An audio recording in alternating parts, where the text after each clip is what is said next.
खबर संयुक्त राष्ट्र से आ रही है, जहां अमेरिका और ईरान के बीच चल रही जुबानी जंग अब एक नए और निर्णायक मोड़ पर पहुंच गई है। अमेरिका ने ईरान को एक ऐसी चेतावनी दी है जिसने पूरी दुनिया का ध्यान अपनी ओर खींच लिया है। अमेरिका ने सीधे शब्दों में कहा है, आग से दूर हट जाइए और डोनाल्ड ट्रंप की कूटनीति का हाथ थाम लीजिए। संयुक्त राष्ट्र सुरक्षा परिषद की एक बेहद तनावपूर्ण और विवादास्पद बैठक के दौरान ये घटनाक्रम सामने आया है। ये बैठक ऐसे समय में हुई है जब मध्य पूर्व में शांति की उम्मीदें बेहद कम नजर आ रही हैं।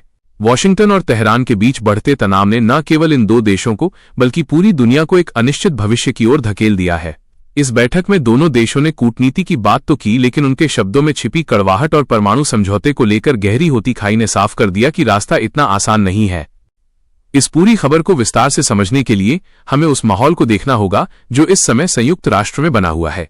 अमेरिकी मिशन की काउंसलर मॉर्गन ओर्टागस ने बैठक के दौरान बेहद सख्त लहजे में ईरान को संबोधित किया।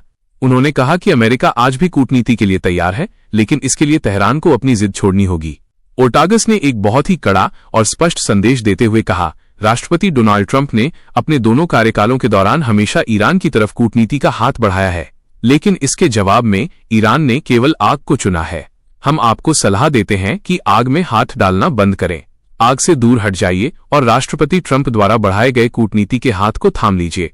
ये हाथ आपकी भलाई के लिए बढ़ाया गया है। अमेरिका की ये चेतावनी सिर्फ एक बयान नहीं है, बल्कि यह उन घटनाओं की परिणति है जो पिछले कुछ महीनों में घटित हुई हैं। जून 2025 में ईरान और इजरायल के बीच 12 दिनों तक चले भीषण युद्ध ने पूरे क्षेत्र को हिलाकर रख दिया था। उस युद्ध के दौरान अमेरिका और इजरायल ने मिलकर ईरान के कई परमाणु ठिकानों पर बमबारी की थी।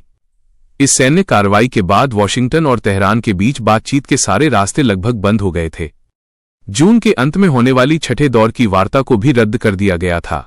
इसके बाद सितंबर में ईरान के सर्वोच्च नेता अयातुल्ला अली खामेनेई ने स्पष्ट कर दिया था कि वे अब अमेरिका के साथ किसी भी सीधी परमाणु वार्ता में शामिल नहीं होंगे। लेकिन अब सवाल ये उठता है कि आखिर अमेरिका ने इस वक्त दोबारा कूटनीति का प्रस्ताव क्यों रखा है। इसके पीछे सबसे बड़ा कारण है ईरान का तेजी से बढ़ता परमाणु कार्यक्रम। संयुक्त राष्ट्र की परमाणु निगरानी संस्था IAEA की ताजा रिपोर्ट के मुताबिक ईरान ने यूरेनियम का उत्पादन खतरनाक स्तर तक बढ़ा दिया है। आंकड़ों के अनुसार ईरान के पास अब 440 किलोग्राम से भी ज्यादा यूरेनियम का भंडार है, जिसे 60% तक संवर्धित किया जा चुका है। परमाणु विशेषज्ञों का मानना है कि 60% तक संवर्धित यूरेनियम परमाणु हथियार बनाने की दिशा में बस एक कदम दूर है। यही वो बिंदु है जिसने अंतर्राष्ट्रीय समुदाय और विशेष रूप से अमेरिका और इजरायल की नींद उड़ा रखी है। बैठक में अमेरिकी काउंसलर मॉर्गन ओर्टागस ने स्पष्ट कर दिया कि ट्रंप प्रशासन किसी भी कीमत पर ईरान की धरती पर परमाणु सामग्री के संवर्धन को स्वीकार नहीं करेगा। उन्होंने जोर देकर कहा कि जीरो एनरिचमेंट यानी शून्य संवर्धन ही वो आधार है जिस पर अमेरिका बात कर सकता है। लेकिन ईरान का रुख इसके बिल्कुल विपरीत है। संयुक्त राष्ट्र में ईरान के राजदूत अमीर सईद इरावानी ने अमेरिकी प्रस्ताव को पूरी तरह से खारिज कर दिया। इरावानी ने सुरक्षा परिषद को संबोधित करते हुए कहा कि ईरान सैद्धांतिक कूटनीति और वास्तविक बातचीत के पक्ष में है, लेकिन वह किसी भी दबाव या धमकी के आगे नहीं झुकेगा।